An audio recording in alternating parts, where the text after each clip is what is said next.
Good evening. Thank you all for being patient with us. We had to take care of some housekeeping things, so it ran over a little, but we thank you all for coming. My name is Nikki Zimmerman. I am the Fairfax County NAACP president. We can go ahead, since time is of the essence. I'll go ahead and call the meeting to order. The Fairfax County NAACP, go back please. The Fairfax County NAACP is a nonpartisan, nonprofit organization whose mission is to achieve equity, political rights, and social inclusion by advancing policies and practices that expand human and civil rights, eliminate discrimination, and accelerate the well-being, educational, and economic security of Black people and all people of color. Next slide. Okay, now we'll move to the prayer and inspiration. Okay, and I'm Pam Dister, and I have that prayer called A Prayer for the Earth in honor of Earth Day. All-powerful God, you are present in the whole universe and in the smallest of your creatures. You embrace with your tenderness all that exists. Pour out upon us the power of your love, that we may protect life and beauty. Fill us with peace, that we may live as brothers and sisters, harming no one. O God of the poor, help us to rescue the abandoned and forgotten of this earth, so precious in your eyes. Bring healing to our lives, that we may protect the world and not prey on it, that we may sow beauty, not pollution and destruction. Touch the hearts of those who look only for gain at the expense of the poor in the earth. Teach us to discover the worth of each thing, to be filled with awe and contemplation, to recognize that we are profoundly united with every creature as we journey toward your infinite light. We thank you for being with us each day. Encourage us, we pray, in our struggle for justice, love, and peace. Amen. Next slide, please. And we'll move on to the Secretary's report. Secretary O'Brien. Good evening, everyone. Just two quick things. I would ask the President to ask for a motion to approve the minutes for both February and March, which were distributed in the notice of this meeting. That would be number one. So back to you, President Zimmerman. I'd like to make a motion that we approve. You're not going to make the motion. You're going to ask for a motion. Oh, I'm sorry. Mr. Nor, can you make the motion that we approve the minutes from February and March's meeting? I move that we accept the minutes as written for our February and March meeting. Second. We got a second, okay. All in favor say aye. Aye. All opposed, nay. Any abstain? Ayes have it. Back to you, Brian. Number two, I have to apologize. I've had a beautiful message from the family of President Leet. And it's a card that I believe would be sent, you can't see it, but would be sent to, anyone who, expressed condolences to the family. So it's a printed card. It's beautiful.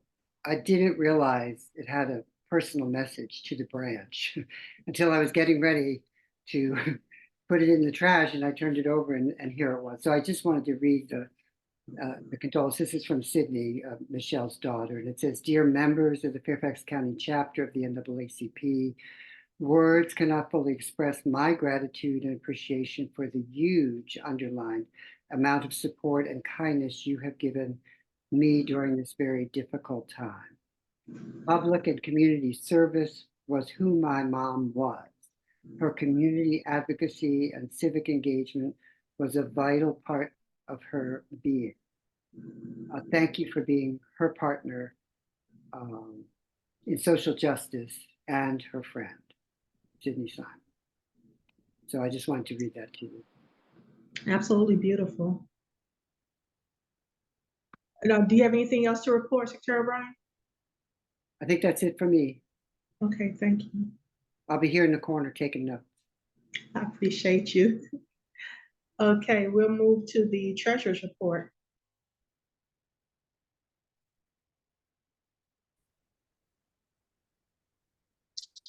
Oh, there she is. Hi, Nikki. I'm in motion right now. We did report, our accounts are up to par.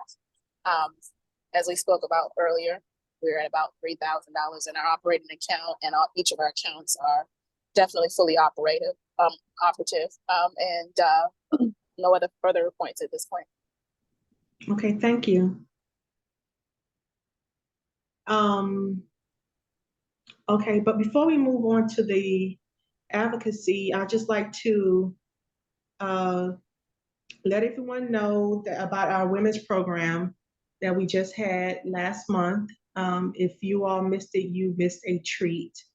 It was a phenomenal program. We had elected officials there. It was people in the community there. It was food, great speakers. It was just a great day of fellowship and just honoring the work of women, the work that we have done and that we continue to do. So I would like to give kudos to our WIN committee for putting on such a phenomenal program. I'm going to change my screen because I wanted to quickly look at who are members of the branch. So far, everyone looks familiar, but if you are not a member of the branch, raise your hand. Everyone are members, okay. I was trying to see what new faces we had and give you a welcome and give you a moment to speak your name and say what brings you here with us, but everyone is family here, so I'll move on to that. Also, what I would like for us to do is, if you are a member of a church, if you have a church home, can you please, during the course of this meeting, write down the name of send the name of your, okay, Susie, I'm gonna get right back to you. If you have a church home, go into the chat, write down the name of your church, write down the name of your senior pastor, and a good contact email. So the reason why I'm asking you all to do that is because, as you all know, the foundation of the NAACP is the faith community, and to bring that community back into the fold and to work with that community. So moving forward, every meeting that we have, I'm going to ask for you all who are churchgoers or who have a favorite church here in town to put in the chat the name of the church, the lead pastor or minister or rabbi or whatever have you, and their information. And that way we can put them on our constant contact and they can know everything that we're doing. And we can also put them in contact with our religious affairs committee so they can know what religious affairs is working on. Lastly, if everyone, I believe everyone here is older than 33, but if you have nieces, nephews, children who are between the ages of 19 and 33, I encourage you to persuade them to become members of the branch, because we have a lot of work to be done and we need people with energy. We need people with vision to start coming in to give us new ideas and new ways of working together. We have a lot of things going on this year. But as we continue to move forward and press on, we need, what is this, Gen X or Gen Z? We need Gen Z to kind of pull up with us to keep, Mary, can you put all the information? But so I'm gonna and the last thing I'm gonna say is, did we just mention Donald Craig? Yeah, we did. No, we did not. I'm sorry. That was at the other meeting. Did we mention Donald Craig in there?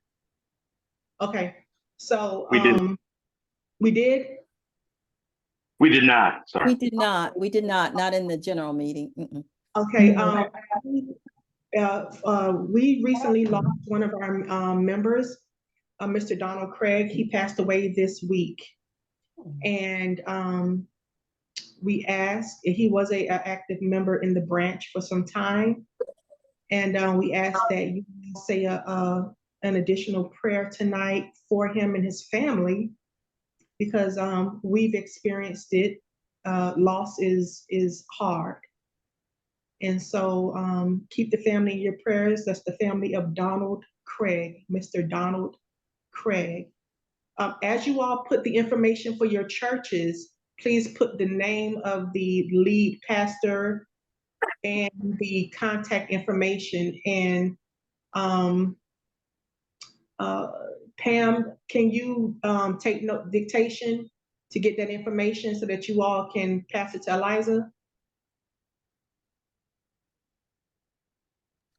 I'll copy paste the, Okay.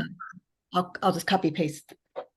Okay, that's fine. So real quick, because we're running over, and we do have a guest speaker who is not a member, and she has said she wasn't a member. So see if we can persuade her to become a member and become active, and we can activate her to help us out in the branch. First VP, Dr. Hampton, is not feeling well, so we're gonna let her go first so that she can go and tend to herself and get better. And everybody say a prayer for Dr. Hampton, our first VP. So Sujatha, you go ahead and report first, please. Hi. Can you hear me? I did unmute, right? Okay. I just wanted to say one thing first. We are, the Education Committee I'm doing a reorg of this committee. There are 115 people on this committee, and that is a large number of folks, and not everyone is active or wants to be active in the same way. So if you're on the Education Committee and I had you as a active member, I sent an email today asking various questions. So look for that email from me. I want to know, like, in what capacity you'd like to participate. I'd like to know if you'd like to move to another committee. Perhaps you are more interested in other things now. There are a lot of committees that don't have nearly the support that they could use. And with 115 people, sometimes we're sending sensitive information. It's a lot of people to control the information with when there are that many folks in the group. And so just look for that. I did send a link. If you are not actively currently a member, I sent the link so that you can join up, and also those questions as to what capacity you would like to participate. Because in this reorganization, I think that there are a lot of different ways we can do. We can have a larger committee that does things like our advocacy, our public pushing advocacy when we need you to contact our elected officials, et cetera. And then there is kind of day-to-day meeting, things like people going to meetings where they could speak. You might want to be participating in that capacity, or in the ongoing planning of different things that we have to do, which is a much more involved type of work. That's also something that that might involve just a little higher level of commitment. So there are a lot of ways to participate. So just look for that and let me know. Also, I'm looking for somebody who would be able to help with some of the administration of this committee, co-chair, and then somebody to you should always have your what do you call it, succession plan, so to speak, in place. We need to have several people who are up to speed on everything so that someone else can become chair of this committee as well. And so just keep an eye out for that.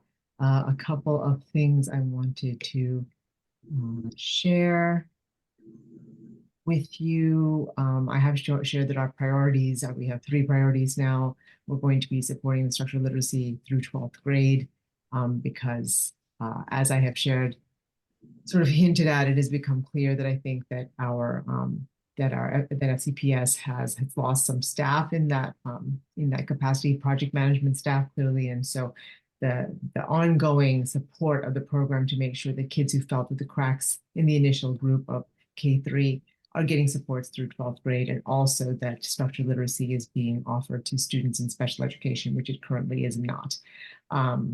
it is not. The students in students in self-contained special education classrooms are not getting that instruction.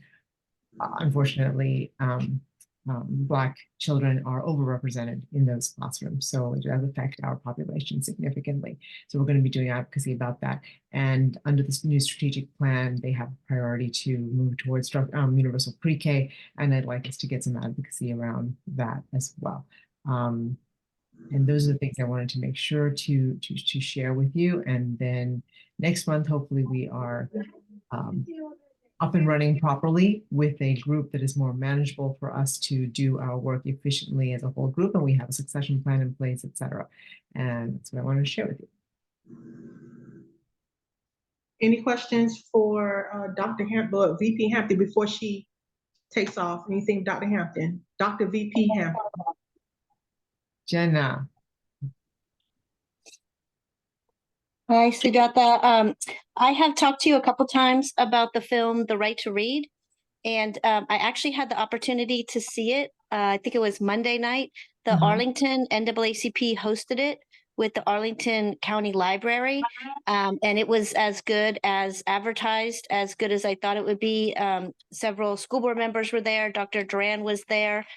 So I just wanted to bring it up tonight to see if it was something that this group might want to bring to the community. It's now free for NAACP chapters. It has a fee for everyone else, but because it does focus on the efforts of NAACP on literacy, there is no charge to do the screening anymore. And all we would have to do is have a venue for it and show it? Yes, there is a virtual option as well. This was in person, and so obviously there's pros and cons each way. It was very powerful to have everybody in the room. There were audible gasps, tears, groans. I mean, it was just, it's very powerful. But yes, there is a virtual option as well. And I think there's a lot of other groups in the community that would be interested in, helping to promote it and see if we could really get a good turnout. And just when you mentioned secondary literacy, that's something we're really struggling with in my family. It is, as you said, it is not happening despite a very strong IEP and advocate. So along those lines, if you're looking for a case study or I think I'm on the committee, I didn't get your email, so I can reach out to you about that. But secondary literacy, as you said, is just a huge tragedy for our students. Yeah. Okay. So Jenna, that I definitely do not have you on my roster as part of the committee. So I do have your email, however, so I will email you right now when I'm getting off this call because I'm just on too many meds right now. So I will email you after I get off this call and before I turn off the computer, I will do that. And yeah, let's make it happen. Let's bring it here. I'm putting the website in the chat so that people can check it out. The trailer's on there and a lot of great information about the film. Thank you so much, and I appreciate it. Yeah. Okay, we have Dr. Purvis, and then we have to move on. Thank you. Of course, I love the idea of showing that movie. We might consider inviting Fairfax County School Board members and/or administrators. Great idea. But what do you say? He said he would like, if we do that, and I think we could do that. That's a great idea, that we also invite school board members. Oh, okay. I think we invite our board of supervisors as well. This is a thing that impacts our economy of our community, as well as our students' actual mental health and physical well-being and ability to earn a living in the future, et cetera, et cetera. So it's widely important. Thank you very much, you guys. All right, so feel better, Sujata. Thank you very much, Nikki. I appreciate it. All right, armed services. Anybody from armed services? Anybody from comms? Going once, going twice? Okay, Freedom Fund and WIN. We're gonna have to, I'm giving everybody a minute each because we're running behind.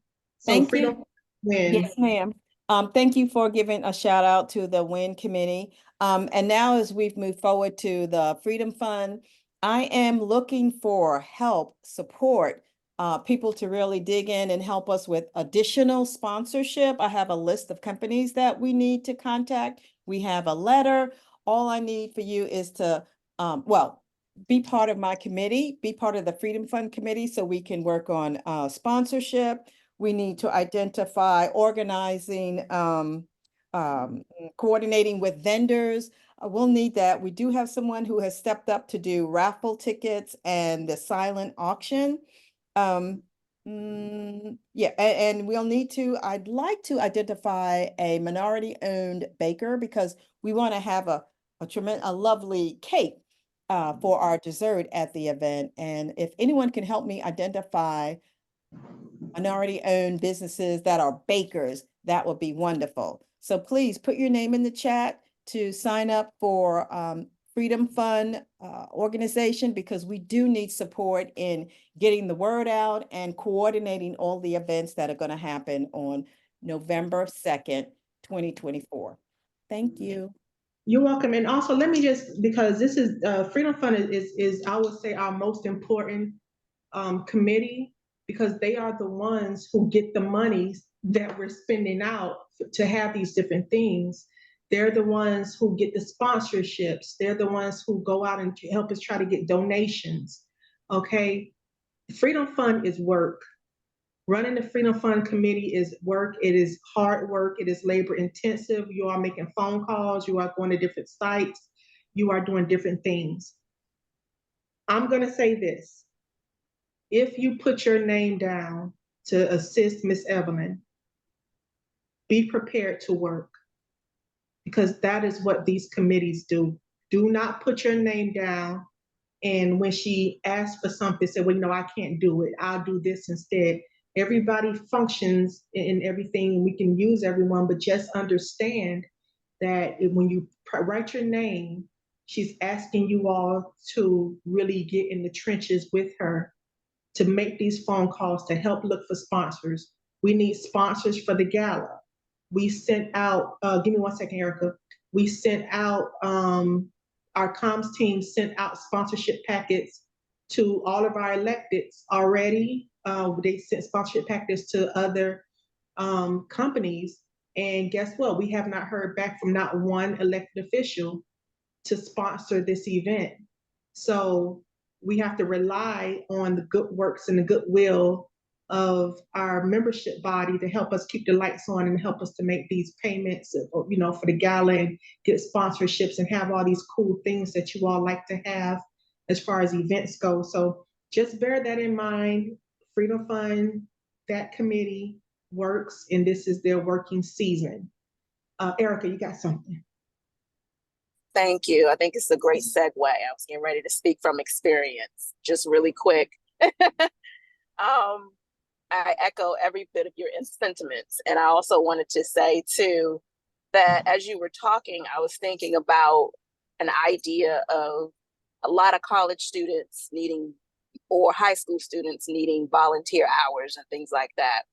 Maybe, and like you said, it's an all hands on deck commitment with the Freedom Fund. And so on top of the members, maybe is there a way to reach out to some of the counselors and maybe some local high schools to see what students may be up for getting some volunteer hours or volunteering.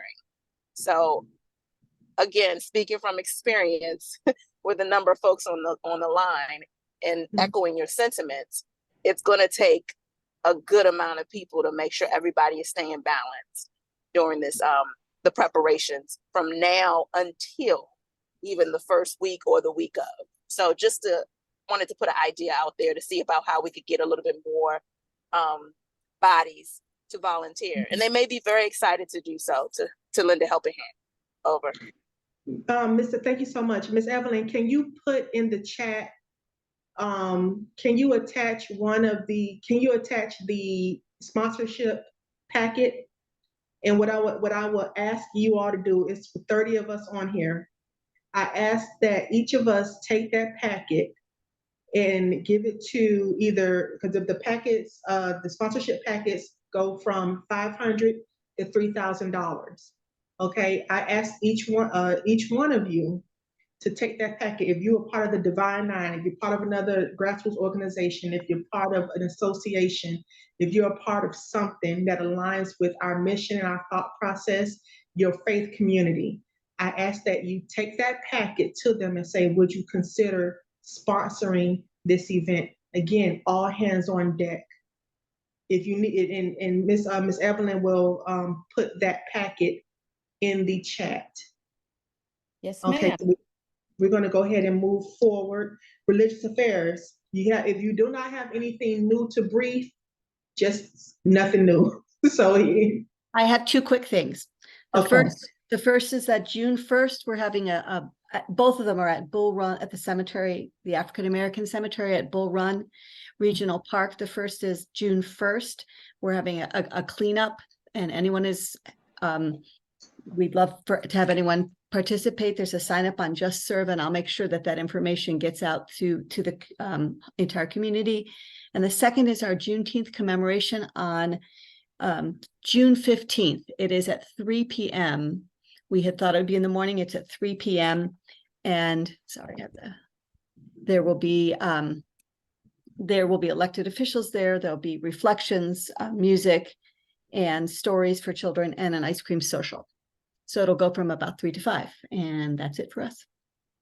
Thank you. Any questions for religious affairs? You could just put it in the chat. We're going to move on to membership. Anything new, Jenny? No, ma'am. Thank you. Thank you. Legal redress.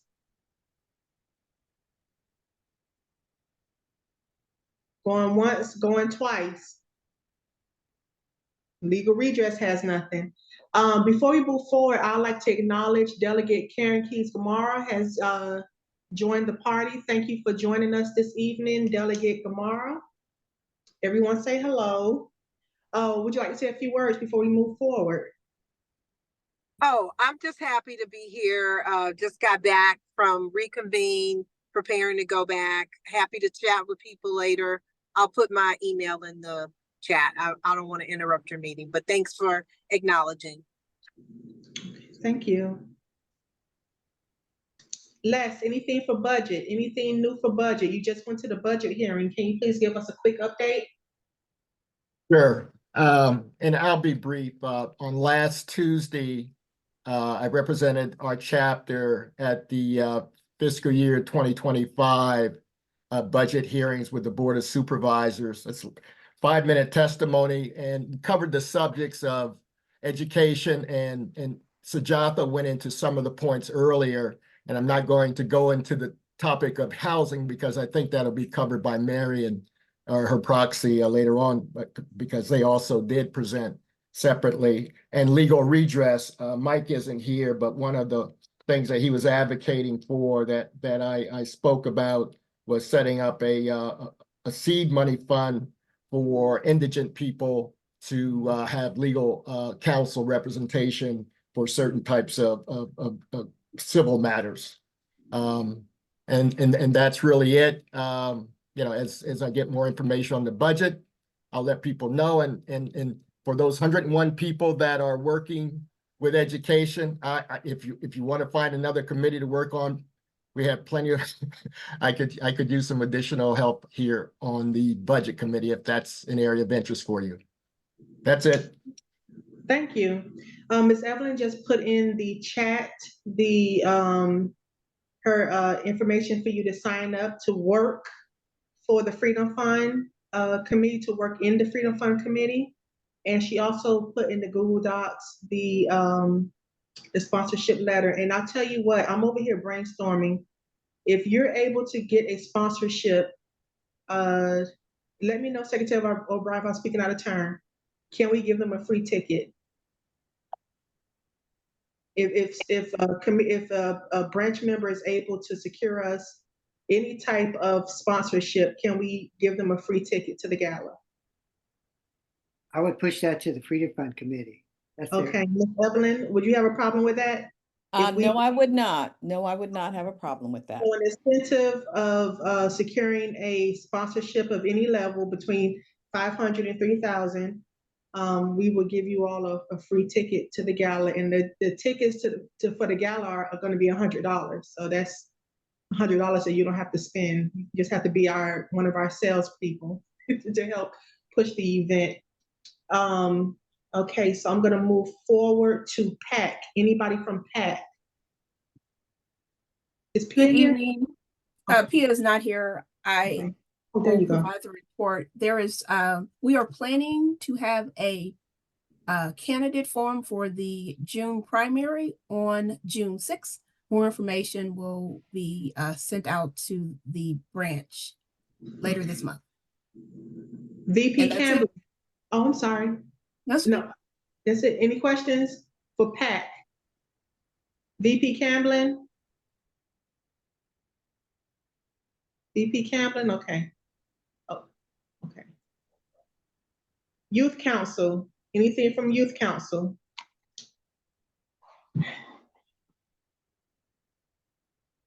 All right, young adults, anything from young adults? Okay, criminal justice Pratik is here.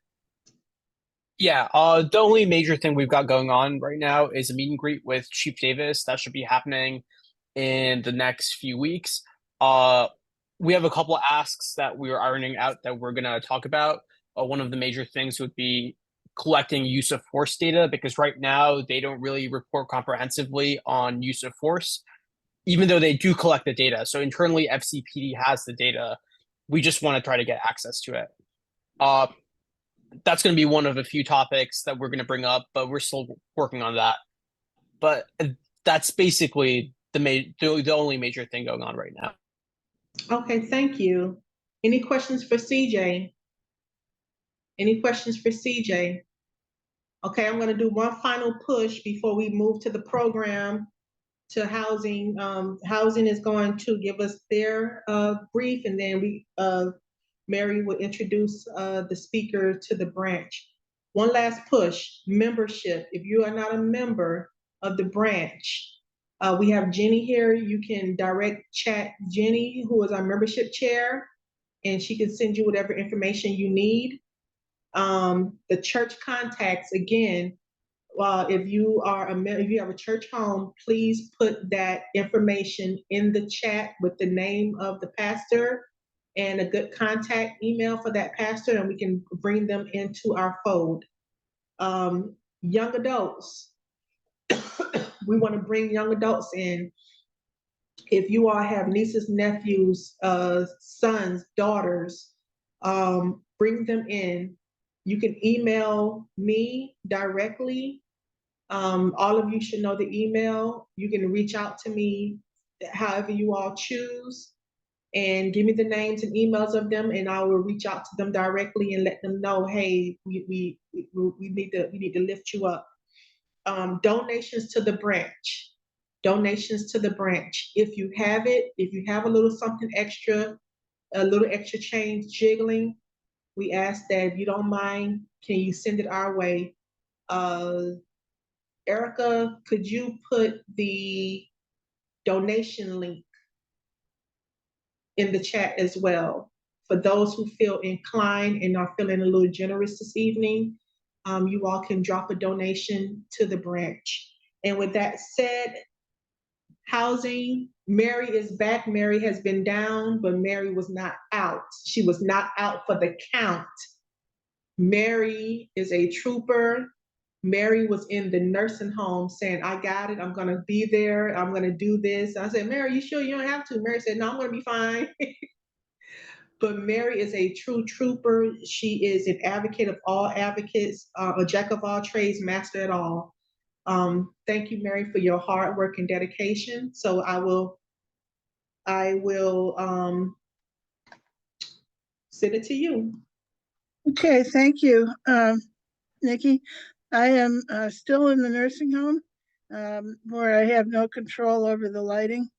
So that's why I look like I'm in the witness protection program here.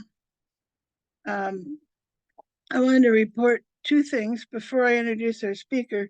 We had two kind of big deals this month. The committee did both of these without me. I'm really proud to report that they are functional with or without their leader. We organized, this is about the 5th or 6th year we've done this. We organized a group of about a dozen speakers to present a block on fair and affordable housing at the county budget hearings on April 18th. This year we had people with lived experience on many housing issues, including homeless adults, a homeless college student. We had a rabbi, the head of a Jewish organization that helps homeless people. We had Reverend Walters from the First Baptist Vienna, had the head of Rest and Strong, several members of the NAACP Housing Committee speaking as individuals. People told their stories from all these different perspectives, and they did a really good job. This is the first time I've watched that hearing presentation as a spectator. I've always been kind of behind the stage and egging people on and knowing what the script says and where people are going off script. But this time I just watched it and I thought it was very powerful. NAACP was mentioned as the organizer of this group several times. And I thought the board paid pretty good attention to us. We, like other housing organizations, asked for 2 pennies on the tax, $100 of tax valuation, which the board has promised but not moved towards. Plus, we asked them to provide carryover funds at each quarter for preservation and building of affordable housing. This year, the testimony was organized by Therese Campbell and Nira Dada with assistance from Jerry Poe. So good work, guys. The second item is that in Franconia district, the county and Supervisor Lusk wanted to build some affordable workforce, affordable housing at the site of the government center there on Franconia Road. That center is going to be moved to Kingstown pretty soon, by 2025, I think. And they wanted to erect a set of affordable housing range of prices, mainly around the 60% AMI. But there came up considerable NIMBY opposition from almost all the surrounding civic associations. And they have been very, very vocal against this project. They don't want any affordable housing, even though 20% of the housing would go to county workers like police, fire, teachers, cleaners, teacher assistants. They didn't even want any part of that. So we worked with Therese Campbell and I worked with Ventures and Community and the Franconia Dems. And we set up a wedge. Therese did most of this. I kind of gave her some background advice based on a similar thing we did in Mount Vernon District a couple of years ago. And she set up a web page, a Facebook page, developed an email list, identified and communicated with pro-housing residents, and urged them to come to 2 community meetings, the last of which was last night. And the Not in My Backyard folks are still in the majority, but the housing cabinet advocates were there also to make their point. And Neighborhood and Community Services is running these meetings, and they'll report back to the community in early May. The board will vote on the project without further public hearings. The residents, the civic associations are totally against that. They want more hearings. They want, they just want to do anything to keep this from happening. So I'm going to put in the chat a little survey that's the last gasp of this outreach effort to residents, anybody who lives in Franconia or near Franconia. If you take a look at this survey and maybe fill it out, especially if you support more workforce housing, that would be great. I also want to mention that Thursday there's a fair housing event at the Fairfax Government Center. And I was supposed to be on the panel at that event, but I'm not. I'm in the nursing home. I can't Zoom it. So anyway, I encourage you to Zoom in on the panel. It's on the channel 16 and the streaming, and I'll put that in the chat too. It's got some really good speakers and it's worth hearing. But right here at NAACP meeting, we have our fair housing speaker for the month of April, which is Fair Housing Month. And tonight's speaker is Susan McClannahan, the Senior Manager of the Fair Housing Rights Program at the Equal Rights Center, ERC. ARC is a really powerhouse organization, a nonprofit organization that deals with fair housing issues pretty much in the metro area. Most of you know that Fairfax NAACP was founded over a housing issue in 1919 or 09, one or the other, when the Falls Church Town Council attempted to make Black landowners move to a certain section of town. Those landowners contacted the DC NAACP for advice, and they soon formed the first, what they call a rural chapter of NAACP in Fairfax County. And they won. Those property owners at Tinner Hill won that battle. They got to stay on their land, at least for a while. But the Black population in the county has declined from about 25% before World War II to only 10% today, mainly because many were driven away as land was taken for public domain, or people were forced out by the increasing costs and the racial covenants before the Fair Housing Act of 1968. So we're still working on this Fair Housing Law. Fair Housing Act has been revised and changed a little bit over the years. I'll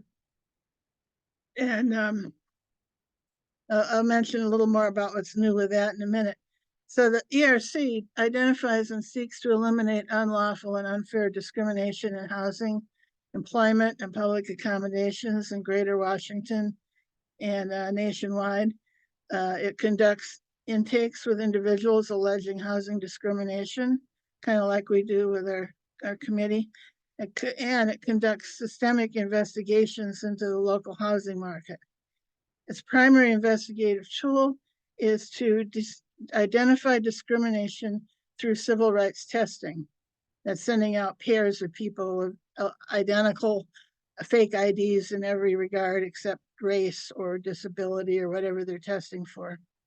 And they've done some testing in Fairfax, and that's really the only way to really find discrimination. It's so hard to know you're being discriminated against if you don't compare yourself to somebody who's not. Both NAACP and ERC worked very hard to develop the 7 goals in the Regional Fair Housing Plan that was adopted last year. And that involved 8 local jurisdictions, including Fairfax County. That's kind of in effect now, and we're looking forward to seeing how that goes. It was a really big effort, and it's the first large regional plan, I think, that's going on. And so Susie will also discuss the importance of a new rule coming out of HUD under the Fair Housing Act. It's called Affirmatively Furthering Fair Housing, AFFH. And it really makes a leap, I think, in terms of proactively trying to make housing more fair rather than just waiting for people to be discriminated against and then working out a legal solution. And this draft AFFH was used as a basis for the Regional Fair Housing Plan. So I am really interested to hear what she's going to tell us about that. I love ERC, and I've worked with Susie. And Susie, tell us what you know. Thank you so much for that warm introduction, Mary. And I just am so impressed that with everything going on recently, you made this meeting. So just you have my full gratitude. Let me go ahead and share my screen. My computer is operating a bit slowly right now, so I think we should be fine. Great. So as Mary said, my name is Susie and I work at the Equal Rights Center. We're based in Washington, D.C., and we serve the entire region, and we do a lot of fair housing work to try to identify and eliminate housing discrimination. So what I wanted to briefly talk about this evening and also discuss with you all is just first going over a bit of background as to what the Fair Housing Act is for anyone who's unfamiliar with it, what the Equal Rights Center does and how we do our work, what the Affirmatively Furthering Fair Housing or AFFH rule is, and discussing the Regional Fair Housing Plan and how it's a tool that we could use in Fairfax County to improve housing equity as well as equity in other areas. So first, to go over the Fair Housing Act, this was a law that was passed in 1968 in response to ongoing activism that was being led by Black civil rights leaders, pushing for changes in the housing market and to desegregate the United States. The Fair Housing Act includes protected identities upon which it's illegal to discriminate, activities in housing upon which, if you do, would be illegal. And what I'm going to mostly be talking about tonight is actually that this additional requirement that essentially kind of was ignored for almost 50 years, that jurisdictions that receive federal funds not only have an obligation to not discriminate in housing, but they also must actively work to affirmatively further fair housing and try to essentially address barriers to integration. Yes, in their regions. So broadly speaking, the Fair Housing Act applies to any sort of housing-related transaction. So it's not only the rental market, but it also applies to home buying, lending, insurance. It applies to homeowner associations, condominium associations. It can apply to transitional housing programs. So all that to say, it's quite broad. Underneath the law, it's illegal to discriminate based on race, color, national origin, which is where somebody or their ancestors are from, familial status, which is a household with children under the age of 18 in one's home, disability, religion, and sex. And sex also includes sexual orientation and gender identity. In Virginia, the Virginia Fair Housing Law does also include some additional protections. So just in case these sound familiar, in Virginia, it is also illegal to discriminate based on elderliness, which is defined as being 55 years or older. Sexual orientation and gender identity are also explicitly protected. Source of funds was also added in 2020, along with military status. And then specifically in Fairfax County and Falls Church, it is also legal to discriminate based on marital status. Now, what this actually looks like is various activities that are illegal. And some of these may be fairly obvious, like for instance, refusal to sell or rent.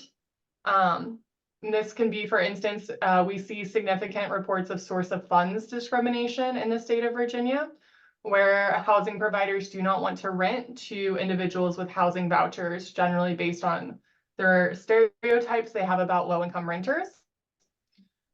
Discriminatory terms and conditions. So for instance, unfairly applying rules only towards families with children in a community would be an example of that.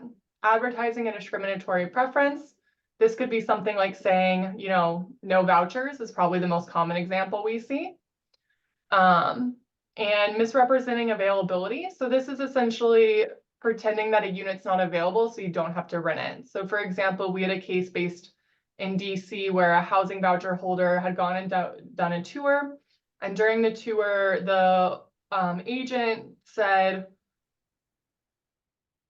when she disclosed that she had a, he made a facial expression but said vouchers were accepted.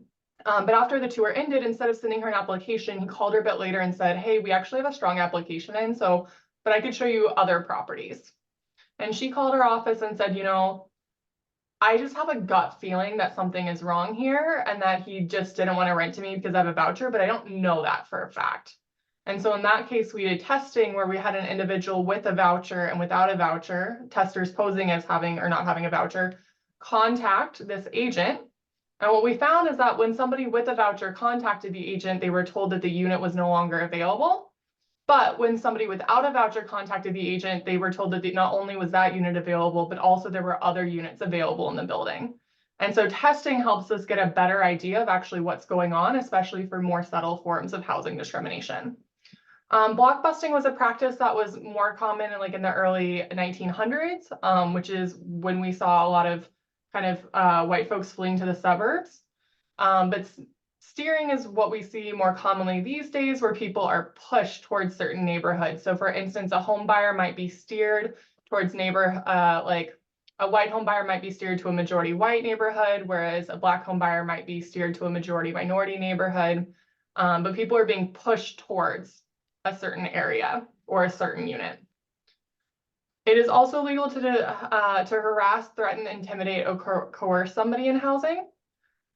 We have a case, actually, the DC Office of Attorney General just filed a case for 2 clients that ERC had previously worked with who were Black women that were experiencing pervasive sexist and racist harassment in their building by another tenant, and the landlord failed to intervene. And so they filed a fair housing complaint based on sex and race-based discrimination because the landlord had an obligation to try to keep them safe. Inaccessible design refers to multifamily housing that was built after March of 1991. So they have an obligation to have a minimum level of accessibility within apartment buildings. And then retaliation or any other conduct which makes housing unavailable would be considered illegal. So to give a bit of background about the ERC, our fair housing program offers several there's several things that we do. First is our intake program, which I'll talk a bit more in a second.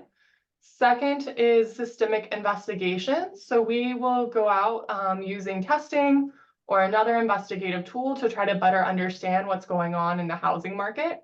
For instance, we might do testing on source of funds discrimination to see if properties in Northern Virginia are actually accepting vouchers like they should be doing.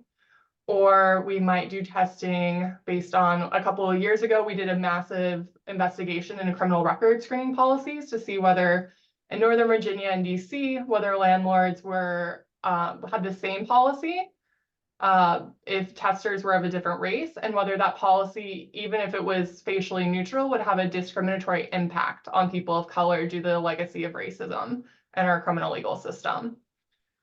So we can use testing, we can do, looking for discriminatory ads. Some of our systemic investigations have been based specifically on intakes that we have and patterns that we're seeing in that. And so we use a variety of tools to try to both identify discrimination, especially more subtle forms, as well as get a better understanding of what's going on in the housing market.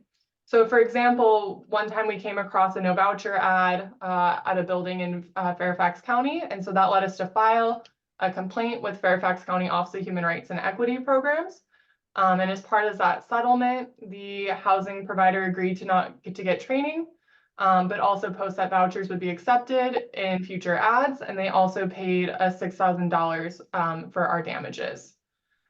We've had many cases, I think, with source of funds just generally in Northern Virginia, as well as some disability cases. I would say that is our second highest number of complaints in the region is disability, especially with reasonable accommodation requests, things like assistance animals, parking spaces, all that. We also do community education outreach. And as Mary mentioned, we will be at the Fairfax County Office of Human Rights and Equity Programs Fair Housing Month event on Thursday. So we'd love to see anyone who's available to attend.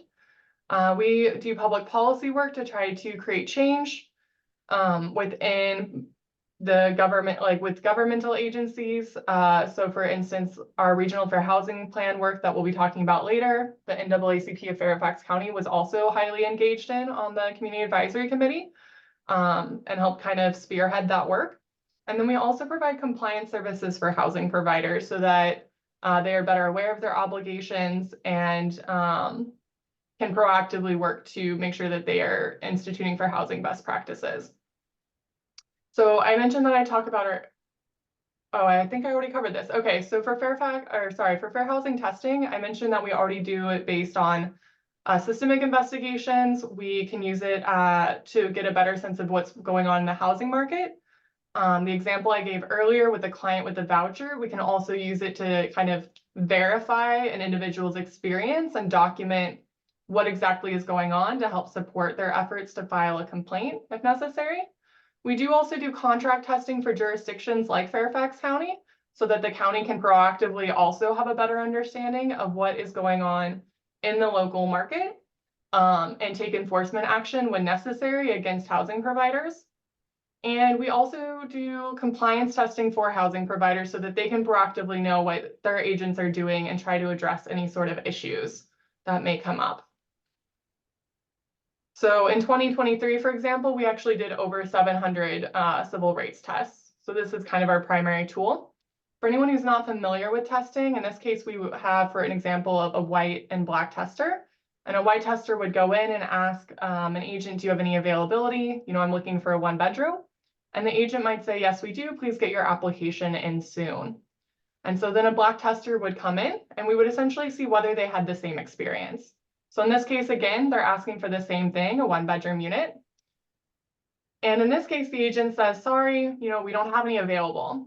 And so as an individual, it can be hard to know whether or not that's true or whether something more nefarious might be going on. And so testing helps us better kind of identify what exactly is happening and document it.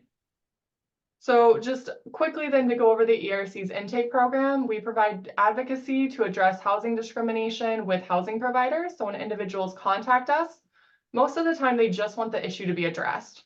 So for instance, we had a case in Northern Virginia where a family was living, they had a child with a disability, and a neighbor was extremely upset with the noise the child was making. And so was pushing the condominium association to enforce rules against that family.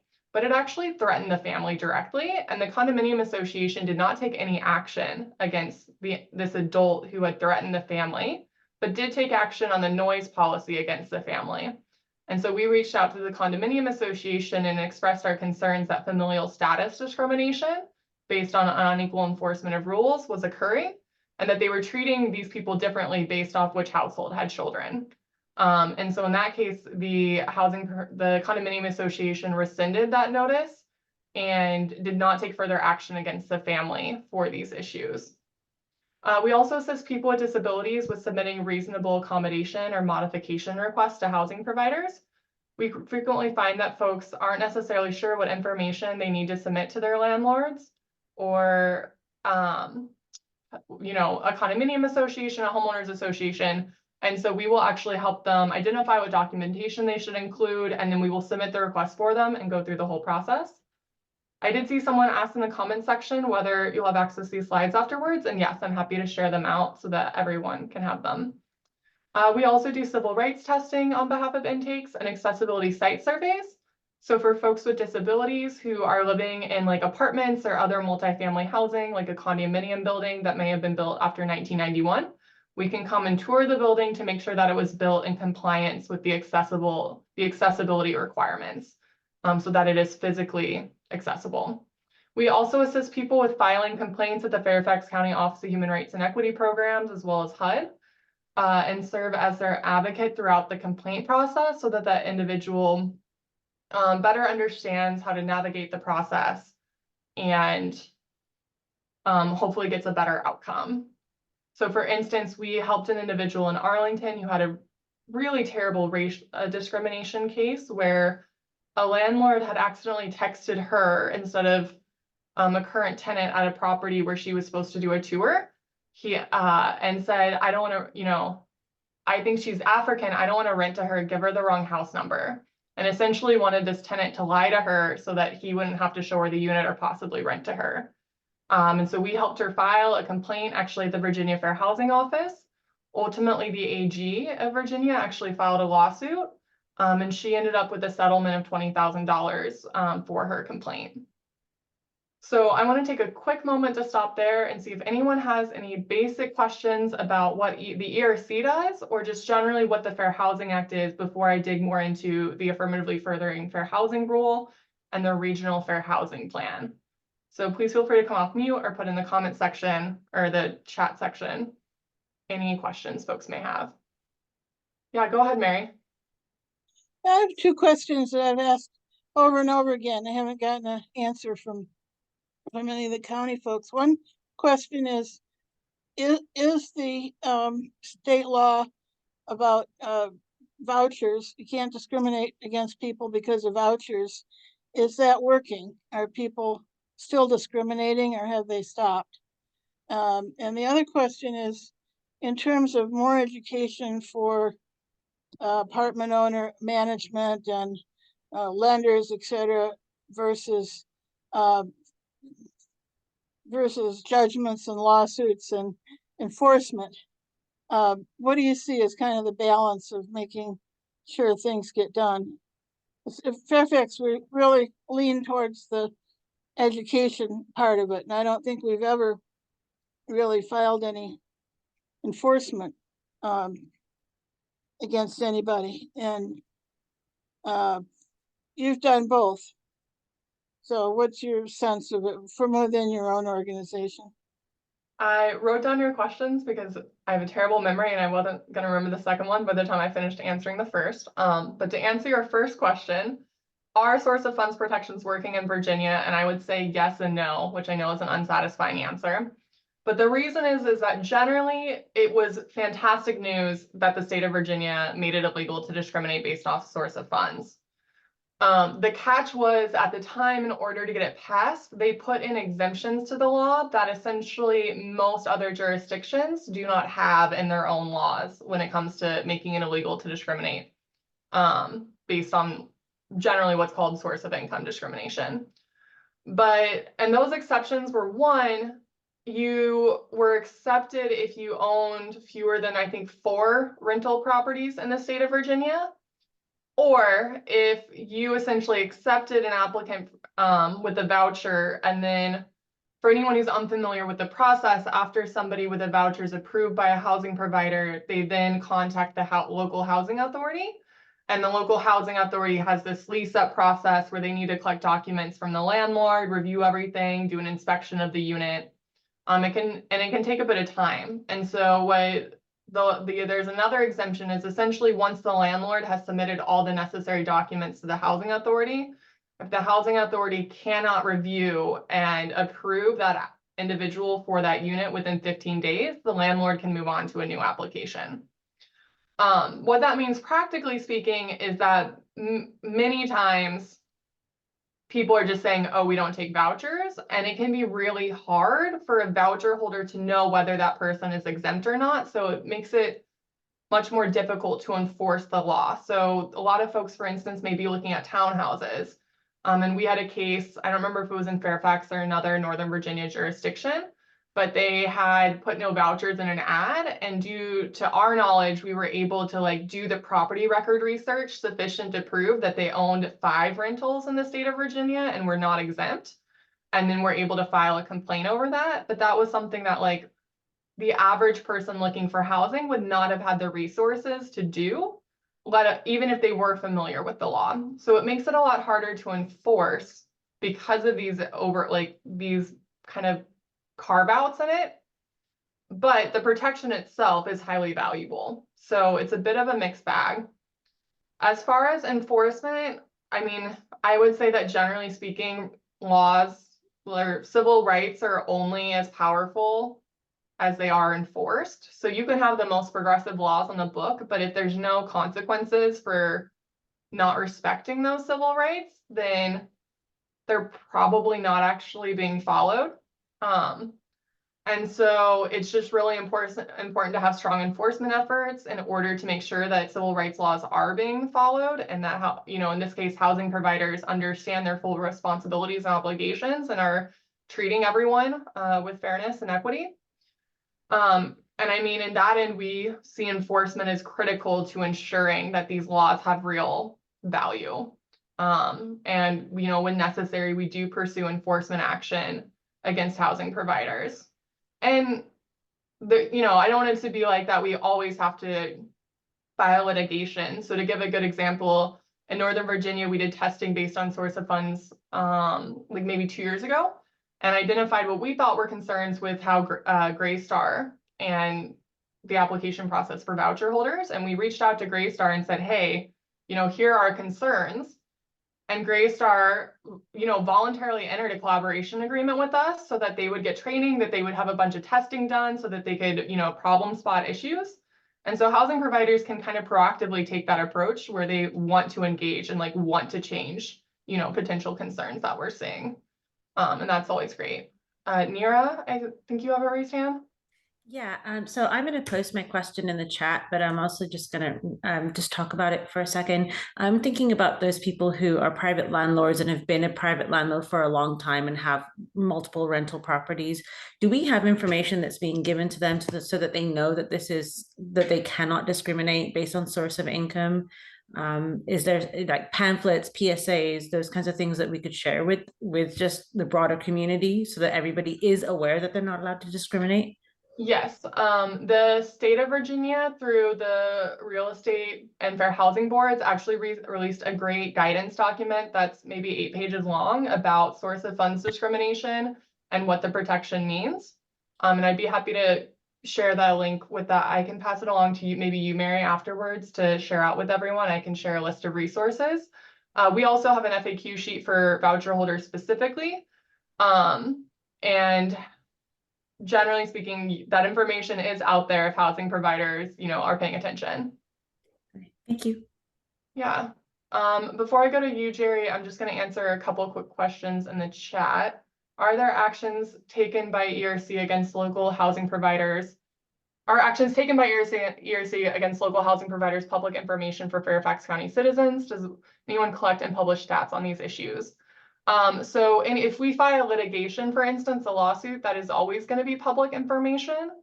We don't currently have any litigation in Fairfax County, but we have filed cases based in Northern Virginia, or that involve, I think, Northern Virginia previously. As far as data with filing at Fairfax County Office of Human Rights and Equity programs, I'm not sure how much, what level of detail they publish about the cases that they're seeing, and like whether housing providers would be named. I think maybe only cases that were presented to the Human Rights Commission would be in like the agenda or meeting minutes.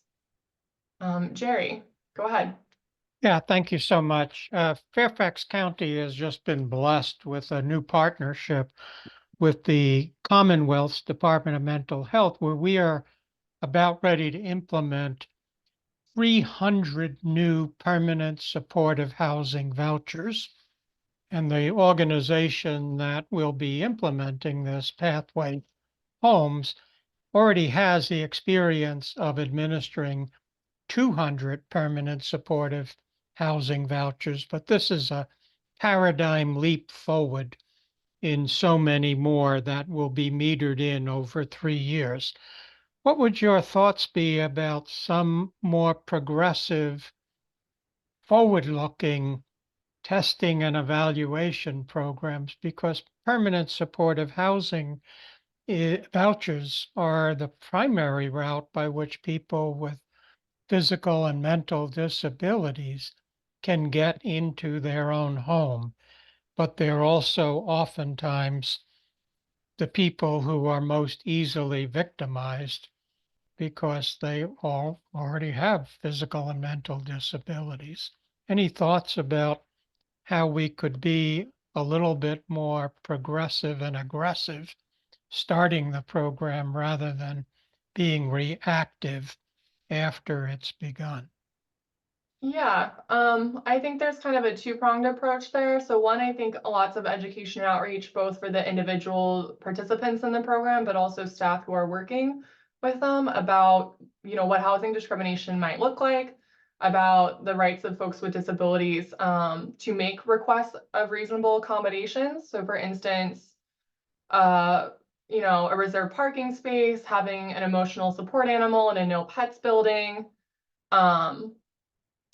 a unit transfer to a more accessible unit, what are reasonable accommodations are actually quite broad. I could honestly talk about them for an hour, but I don't want to hold anyone too late tonight. So I'm going to just kind of stop there. But lots of education on that end, because that can be really helpful so that folks are better able to know what their rights are and what, might be a sign of housing discrimination and when to report it. On the other end, we do testing, for instance, based on disability. We've tested housing providers in Northern Virginia before to see whether, how they might treat somebody who discloses a mental health disability and the need for an emotional support animal in a no pets building, or a building with pet fees where those fees should be waived, things like that. And we have filed cases at HUD or the state or local agencies where our testing found that they were not accepting assistance animals or emotional support animals, as they're also called frequently. And so testing can be a really valuable tool to essentially identify potential discrimination before an individual essentially has to go through that experience. Because we believe that, the enforcement of these laws should not depend on individuals to have to actually undergo housing discrimination before an issue can be addressed. Someone also asked whether there's private sector market rate affordable housing in Fairfax County, and if yes, is the supply increasing or decreasing? I do not know the specific data off the top of my head. I would love for folks to chime in on their personal, like what they've personally seen in Fairfax County. I would say the question about affordable housing is always affordable to who?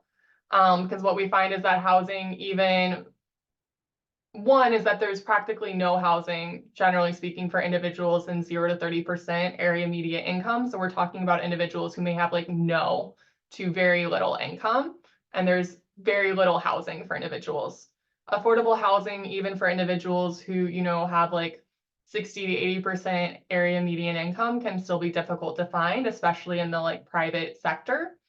And I think generally speaking across the region, we are seeing a loss of affordable units kind of across those various prongs, those like various, the spectrum of housing affordability.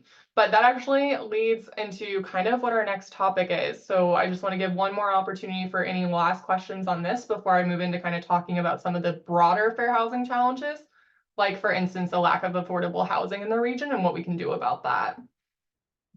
So to quote Nikki, I think from earlier, going once, going twice. Okay, we're moving on. So you may have previously heard, and I know Mary and I have mentioned it now several times as well, the Affirmatively Furthering Fair Housing Rule, also known as AFFH, which to be honest, both of those are quite a mouthful. And essentially whoops, I went backwards. The Affirmatively Furthering Fair Housing Rule actually comes from the actual Fair Housing Act that was passed in 1968. So it's been there all this time. And it says that underneath the Fair Housing Act, federal agencies and recipients of federal funding have an obligation to affirmatively further fair housing. So not only must they not do any more discrimination, but now they have to proactively work to identify the legacy of housing discrimination in their jurisdiction and work to undo those barriers, work to desegregate their communities. And this can be broader even than just like actually where people live, but it's like, what local schools do people have access to? And are local schools fair and equal? Are students getting the same experience across, for instance, a county based on where they live? Do people with disabilities have access to the same services and resources across the county? You know, is there racial segregation happening within housing? So when we're talking about where people live, we understand that that's not just specifically their home, but it also impacts many other things like their access to public transit, schools, employment, and it can be extremely life-changing. So what this means is that funding recipients must strive to dismantle historic patterns of racial segregation. They must preserve integrated housing that already exists, and they otherwise must take meaningful steps to further the Fair Housing Act's purposes beyond merely not discriminating and stopping other people from discriminating. And I know the phrase meaningful steps can be very vague and seem very public policy jargon. So we're going to talk a bit more about that in just a second. But I also just want to say for anyone who's been following fair housing, there was an affirmatively furthering fair housing rule put into place during the Obama administration that started requiring local jurisdictions to make, at the time, what were called analyses of impediments, where you essentially wrote a very long document outlining what were the barriers in your community and how they could be addressed. That rule was removed by the Trump administration, and essentially this other rule that didn't make a lot of sense and wasn't really actually about fair housing in particular was put in place instead. The Biden administration has since suspended and removed that rule, and they published a proposed rule that is even stronger than the Obama administration one and has a lot of community engagement components in this one. And I think we were hoping to be able to tell you what the final rule was actually at this meeting when Mary invited me. But there's been speculation that the final rules release has been delayed until after the election to avoid that playing a role. So I don't actually know what the final rule is, but broadly speaking, the duty to affirmatively further fair housing is already in the Fair Housing Act itself. It is already law of the land. So we just don't have the nitty-gritty kind of regulatory information right now. But regardless of that, I want to talk about the regional fair housing plan that essentially has been in process and finally came to a conclusion last year.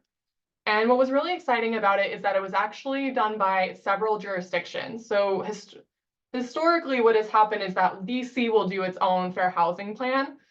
Fairfax County will do its own fair housing plan. Prince George's County will do its own fair housing plan. And so all these local counties and jurisdictions are talking about the barriers that they're seeing in their city or county that are preventing people from having fair and equal housing, but essentially in isolation from each other, right? And we know that overall, the larger DC region is experiencing fair housing barriers that simply cannot be addressed in isolation. We need the entire region to be bought in and working together. So this was extremely exciting. We have the final regional fair housing plan. I will warn you, I think it's over 1,000 pages. If I'm being honest, I've not read the full 1,000 pages, but there are shorter sections that are available. So like the executive summary, for instance, is a great starting place if you're interested. Fairfax County has its own section where they also talk about their specific barriers. So if you are interested in looking at that, or even like on a particular topic, for instance, maybe you want to know what does racial inequity in schools look like, for instance, that information might be in the Fairfax County section. So you can get that like really granular level data. So I wanted to start off with by asking everyone on this call, what do you all personally see as the most pressing fair housing barriers that are facing Fairfax County today? So what do you all see as the challenges to having integrated communities, to having equitable communities in housing? And like, why is that? Why do we not have that in Fairfax County right now?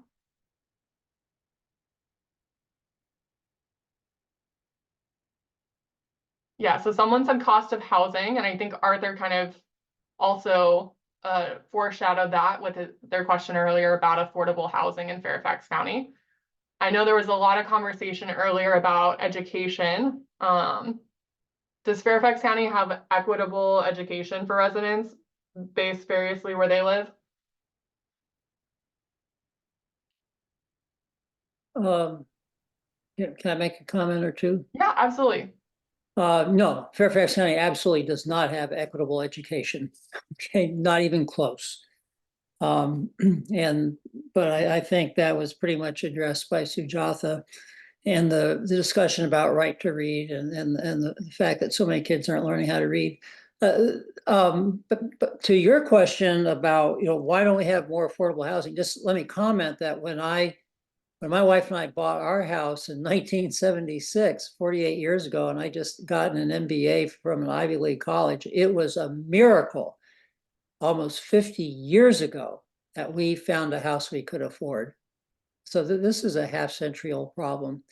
But I'm going to answer with a question. I think 80% of the county is zoned for single-family homes. So my question is, half question, half answer is, isn't the biggest problem, the biggest cause of the lack of affordable housing, the resistance of existing residents to increasing housing density? Great. So one of the things I just heard you name is like NIMBYism, I think was also mentioned earlier in this meeting, right? The not in my backyard. Yeah. I might be fine with affordable housing, just don't bring it to my community, that sort of attitude. And I think something else you named, right, that this isn't a new problem, that this has been ongoing for decades. And I think that's important to keep in mind, because the duty to affirmatively fair housing has been an obligation for decades, but it hasn't actually been frequently used. And so that's part of the reason why it would be really exciting to have this final rule and know specifically what jurisdiction requirements are for community engagement, so that there would be a stronger process for communities to weigh in and actually make sure that this is that jurisdictions that counties are following through. You also mentioned single family like exclusionary zoning, where you can only build like a single family home in certain neighborhoods.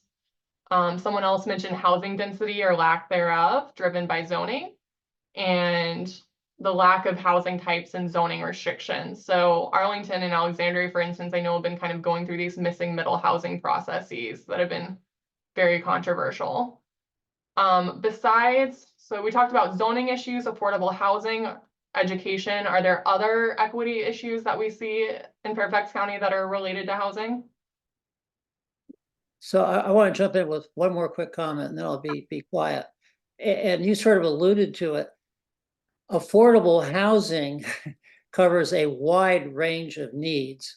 And I think one of the problems is the current residents do not realize that college graduates like I was 50 years ago, you know, their children do not have affordable housing. The affordable housing demand is not just for the very poor, but it's for their children, you know, who can't live near them.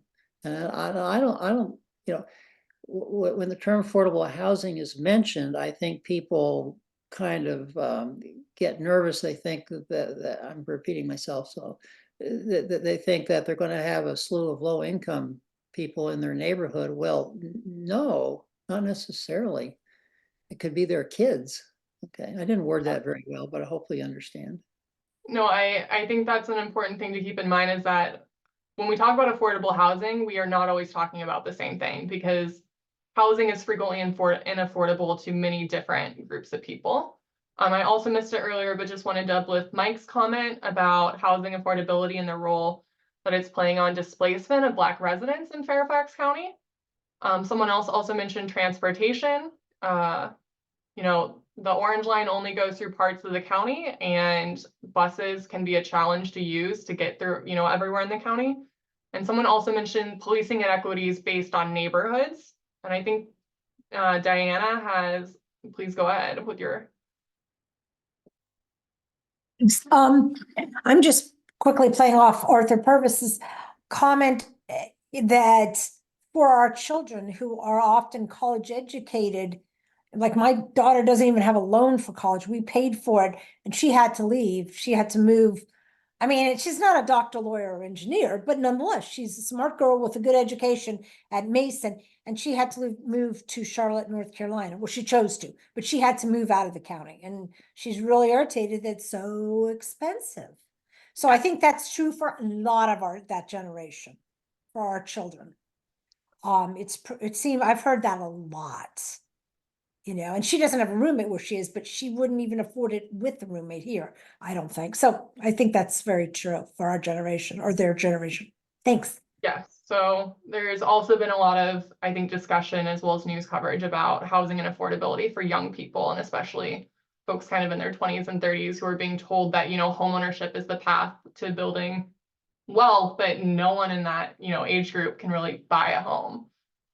Okay, and then someone mentioned accessible housing. So for folks with disabilities or older individuals that don't have housing in line with their needs, you know, that can result in them having to leave.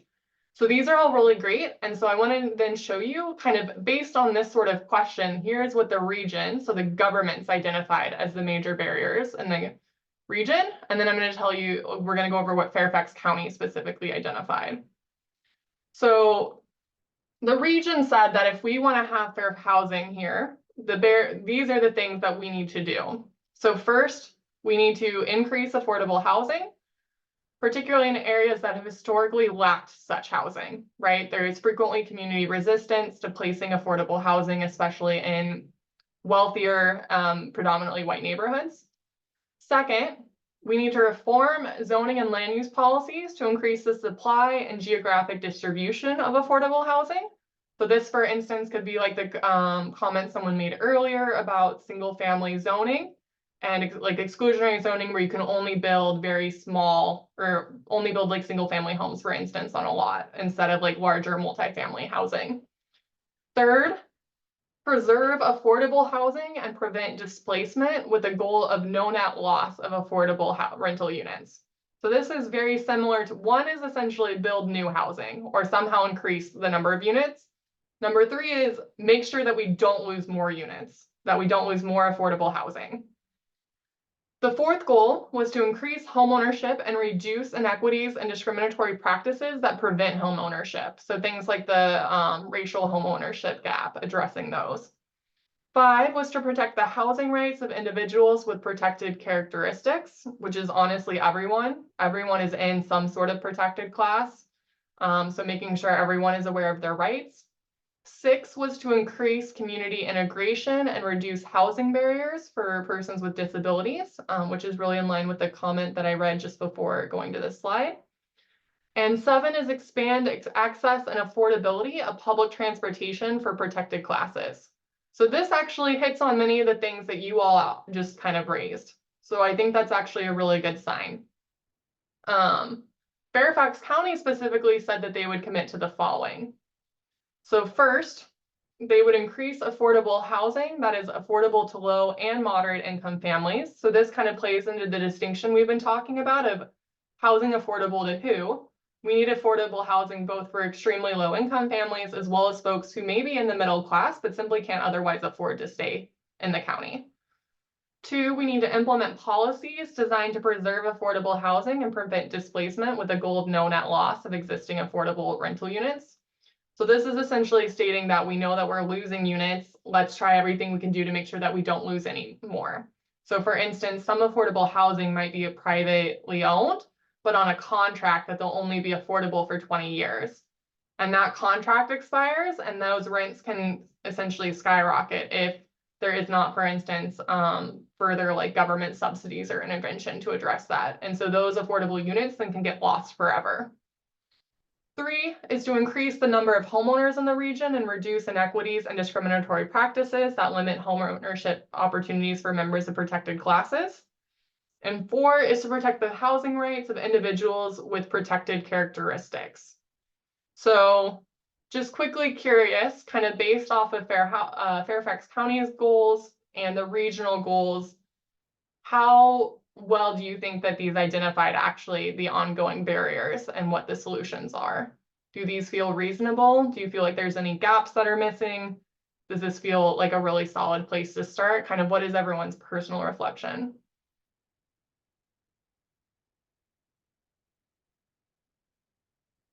There, to be clear, are no right answers here. This is not a pop quiz. You have not woken up to a high school math class. Yeah, go ahead, Mary. I think you're on mute still.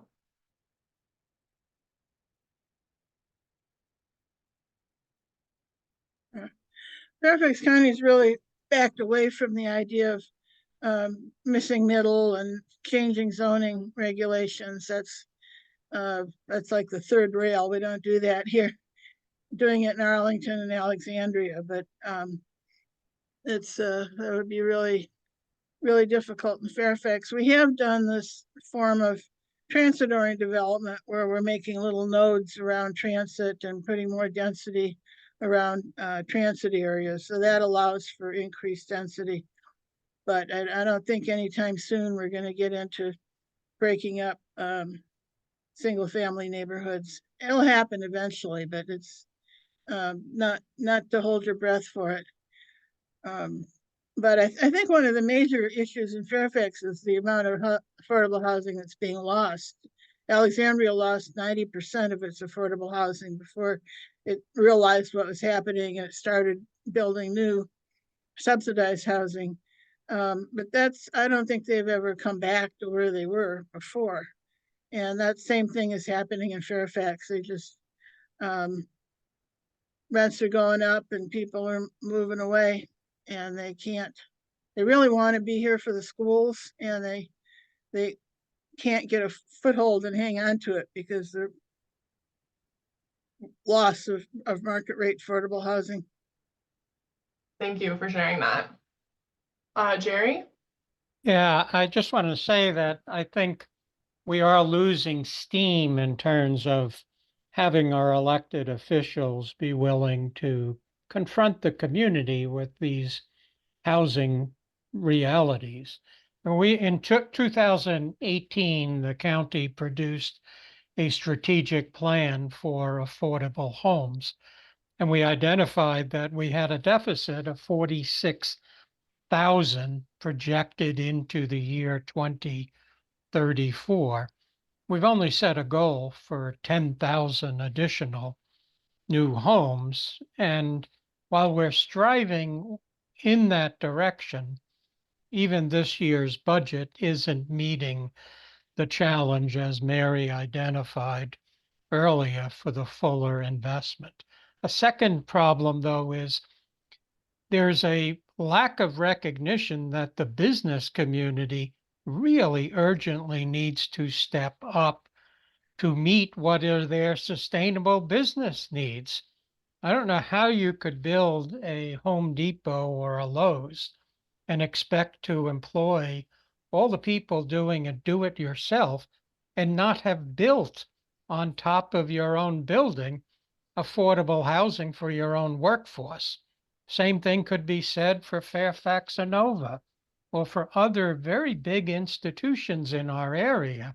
The thought that the government is the only source of this is a little bit ludicrous.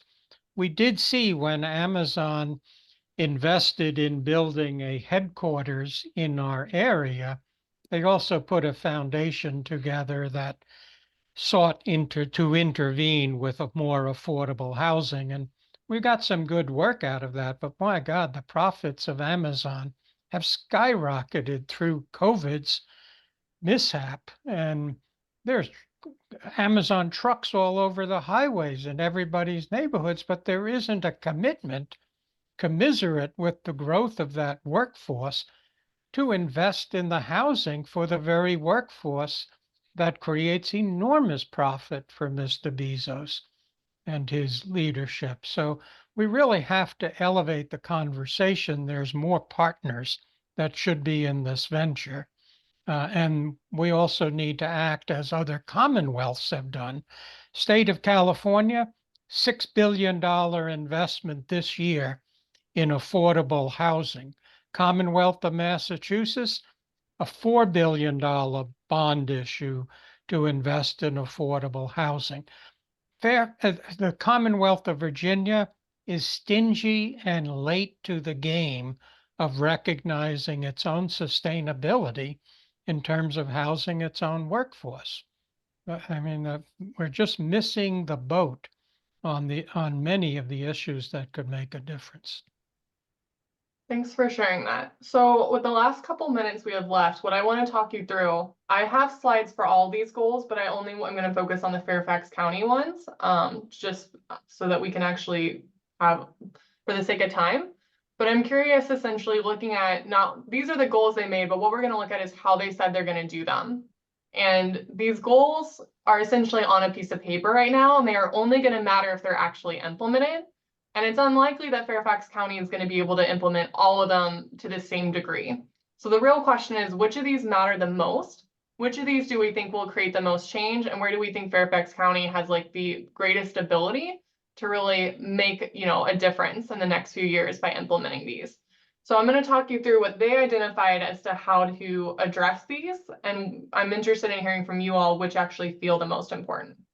So the first goal that they had was to increase the affordable housing. And so what they said that they would do is they would lower the maximum area median income percentage. So for instance, if it's at 80% AMI, anyone below that qualifies. They're going to lower that to, for instance, 60%. I don't know what the actual numbers are. That's just an example.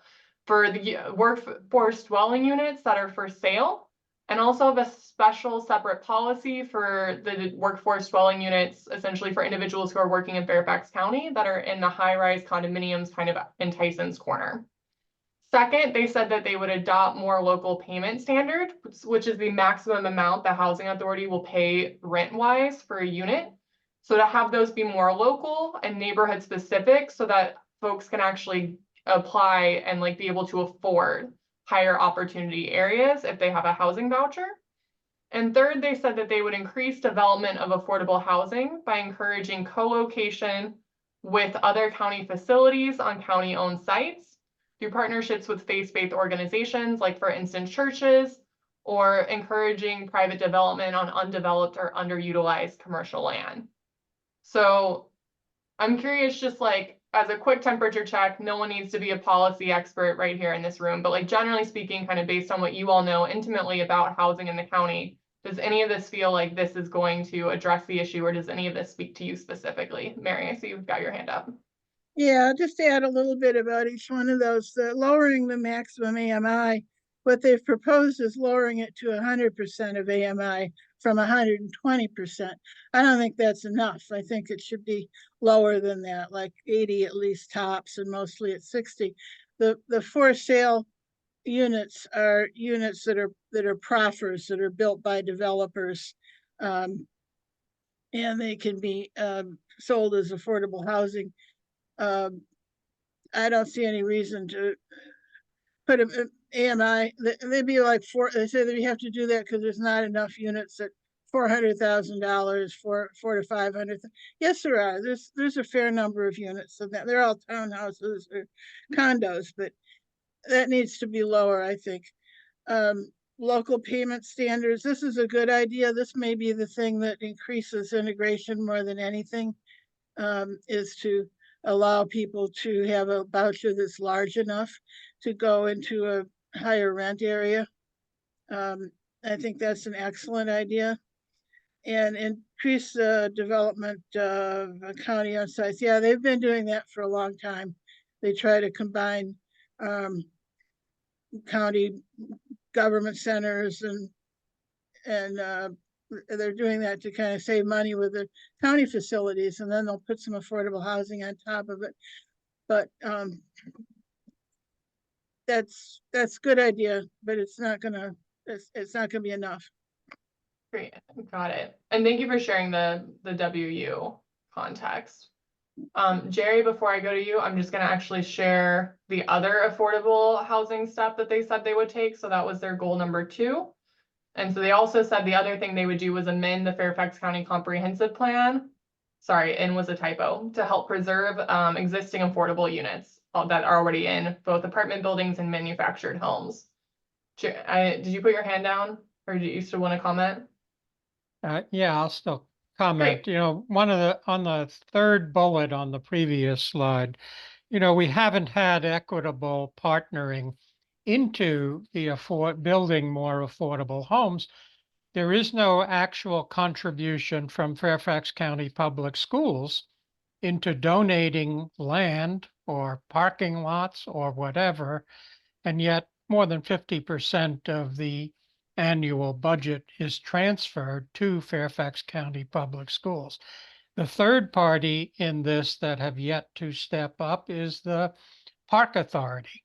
There are some prime park properties on high density transportation routes that have yet to be considered fully for how could that land be repurposed, maybe in land trade-off to more rural and other park-like environments. But we're not fully vested as a whole county in doing the contribution of land to reduce the cost for building more affordable homes.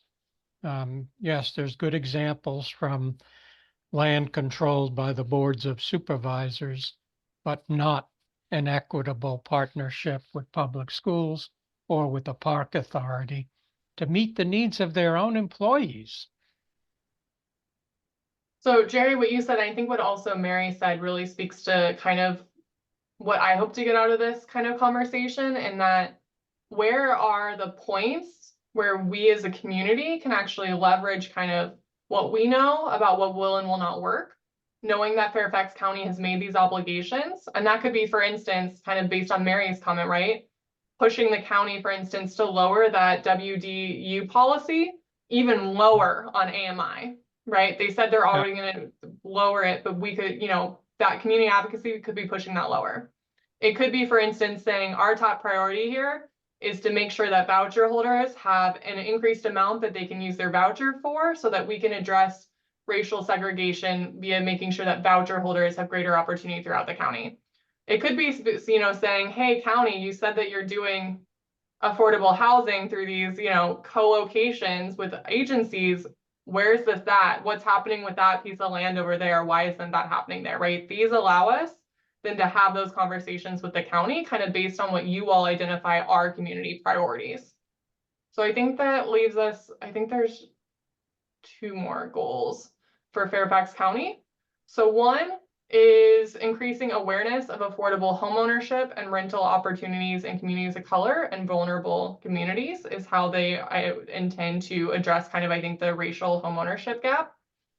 And the last one I will discuss before I conclude, since I know we're running short on time, is what they said they would do to protect the housing rights of individuals and protected classes, which is increase community awareness of fair housing rights through training and outreach activities, enforcing the Fairfax County Human Rights Ordinance through testing initiated complaints.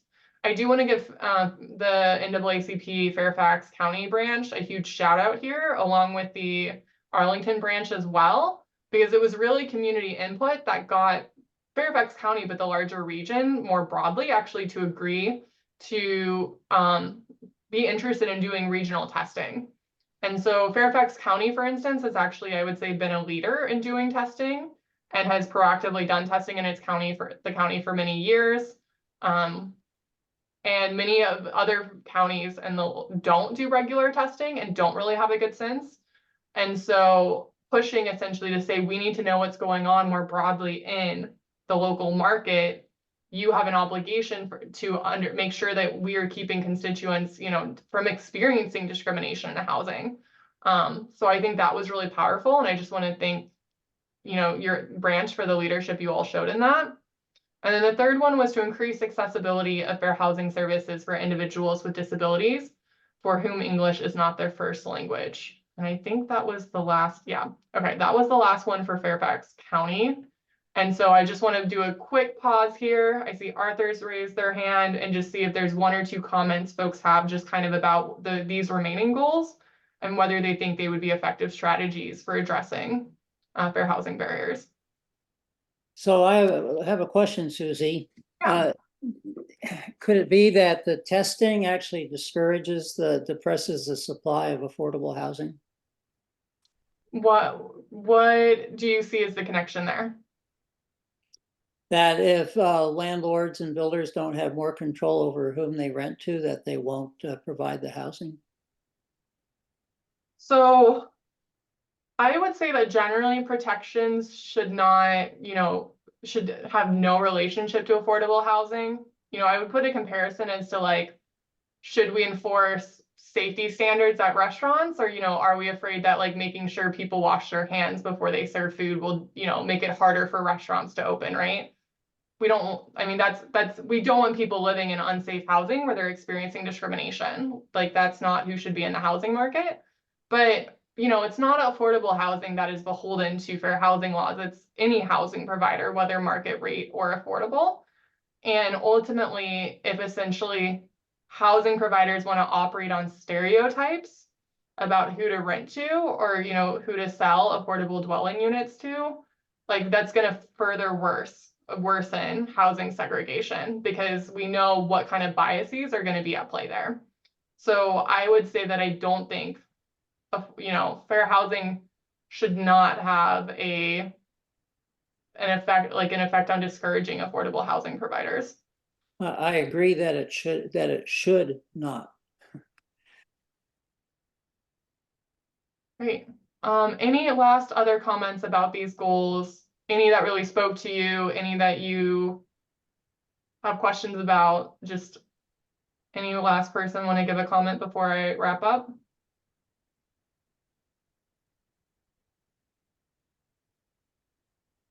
Okay, I will bring us to the end then. So I want to thank everyone for sharing. Hopefully today, this has given everyone some ideas about how we can further fair housing in Fairfax County from a broad public policy approach. What the county has already agreed to, the work that they have done with the regional fair housing plan, and the work that Fairfax County branch of NAACP actually played a role in that, making that happen. And so Mary already did mention, I'm just going to put a quick shout out that there is Fairfax County's Fair Housing Month conference on Thursday from 10 a.m. to 12:30. It is at the Government Center in Fairfax, and will be live streamed and recorded. I think Mary said it's on channel 16, and will be recorded if you want to watch it afterwards as well. Separately, the ERC is doing our Fair Housing Month event on the same day. from 5 to 6:30 p.m. in downtown DC in the MLK Memorial Library, where we'll be discussing our work and specifically source of income discrimination. But hopefully, and I'll share these slides around, but hopefully this has just generally been a helpful conversation for thinking about what we can do to kind of further push Fairfax County to desegregate our neighborhoods and address other inequities that we're seeing in various ways where housing is directly at play for why these inequities exist. So thank you all for being here, and I really appreciate everyone engaging. I know it's running late, so thank you all. Thank you, Susie. And I'd like to put out there that we could use some more members on our Fair Housing Subcommittee. We've had a few members have had to drop off, and we'd like to reinvigorate that. So if you're inspired by Susie, let me know at housing@fairfaxnaacp.org. Thank you so very much for a very insightful program. We appreciate you coming. It's a little late. It's past me and Mike's bedtime.